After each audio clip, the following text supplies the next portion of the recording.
Bihar board examination के लिए objective physics का चलिए हम सब बनाते हैं। पहला क्वेश्चन है कि जब किसी वस्तु को आवेशित किया जाता है तो उसका द्रव्यमान, इन ऑप्शन में से कौन ऑप्शन सही है? अगर जानते हैं तो लिखिए कमेंट में, नहीं जानते चलिए हम बताते हैं। इसका सी ऑप्शन सही हो जाएगा। अगला क्वेश्चन क्या है कि चालक पदार्थ से बने असीमित आवेशित पतली चादर की सतह के निकट स्थित किसी बिंदु पर विद्युतीय क्षेत्र का मान होता है। इसका आंसर जानते हैं, लिखिए कमेंट में, नहीं जानते चलिए हम बताते हैं। इसका सी ऑप्शन सही हो जाएगा। अगला क्वेश्चन है किसी सूक्ष्म विद्युत द्विध्रुव के मध्य बिंदु से बहुत देर r दूरी पर विद्युत विभव समानुपाती होता है। तो इसमें से कौन ऑप्शन सही है? चलिए हम बताते हैं, सी ऑप्शन सही होगा। अगला क्वेश्चन है दूरदृष्टि को दूर करने के लिए प्रयुक्त लेंस होता है। तो जानते हैं आंसर तो बताइए कमेंट में, नहीं जानते चलिए हम बताते हैं। इसका ए ऑप्शन सही हो जाएगा। अगला क्वेश्चन है कि 1/2 E² के बीमीय सूत्र के समतुल्य बीमा राशि है। इसमें से कौन ऑप्शन सही होंगे? अगर आंसर जानते हैं तो लिखिए कमेंट में, नहीं जानते तो चलिए हम बताते हैं। पाँचवा के ये आंसर सही हो जाएगा।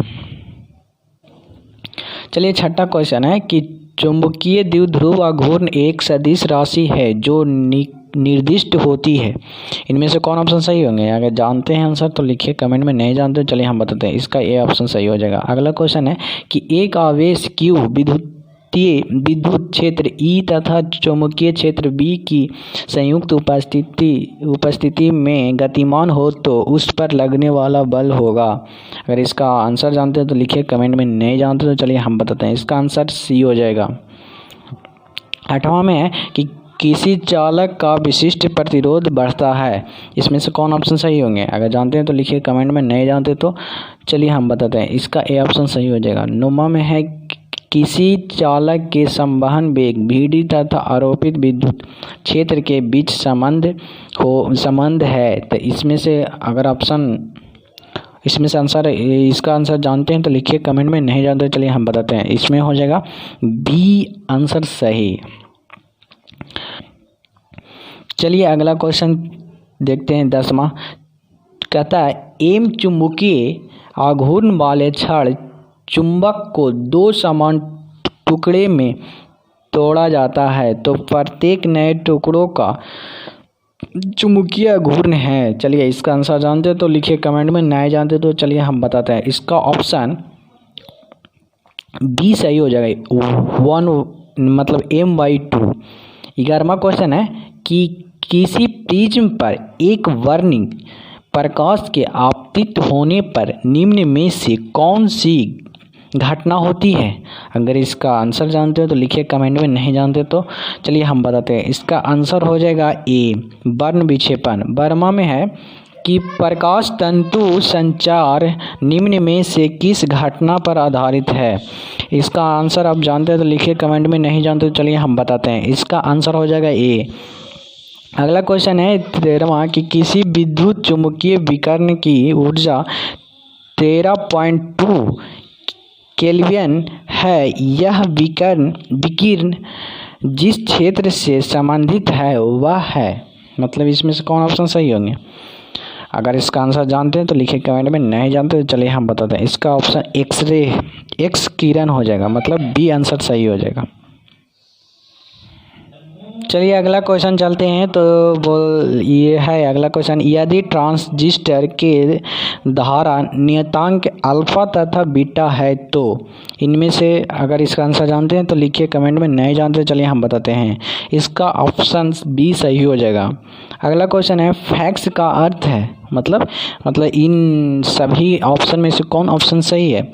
अगर जानते हैं तो लिखिए कमेंट में, नहीं जानते तो चलिए हम बताते हैं। बी ऑप्शन सही हो जाएगा। 15 के बी ऑप्शन। 16वां है कि मानव नेत्र की विभेदन क्षमता मिनट में होती है। बताइए इसमें से कौन ऑप्शन सही होंगे?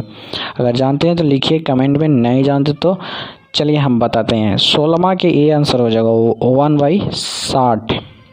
अगला क्वेश्चन है हाइड्रोजन परमाणु में इलेक्ट्रॉन का न्यूनतम कोणीय संवेग होगा। इनमें से कौन ऑप्शन सही होंगे? BBI क्वेश्चन है।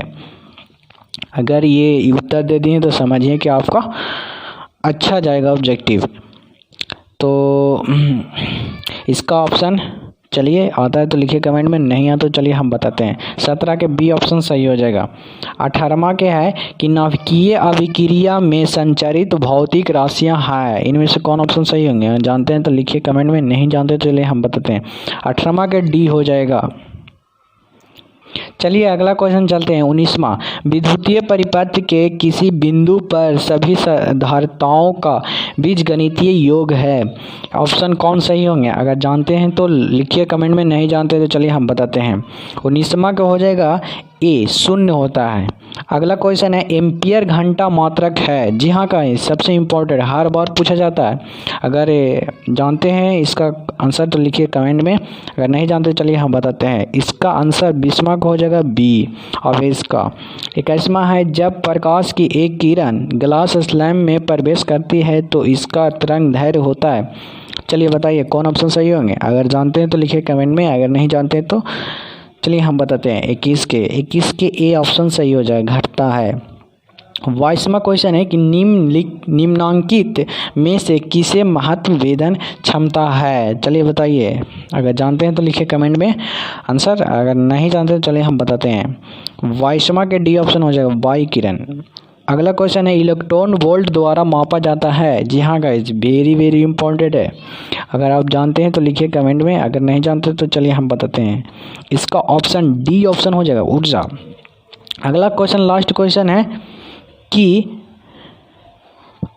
ऑप्टिकल फाइबर किस सिद्धांत पर काम करता है। लास्ट क्वेश्चन है, सोच समझ के आंसर दीजिएगा। अगर आंसर जानते हैं तो लिखिए कमेंट में, नहीं जानते तो चलिए हम बताते हैं। इसका आंसर बी ऑप्शन सही हो जाएगा, पूर्ण आंतरिक परिवर्तन।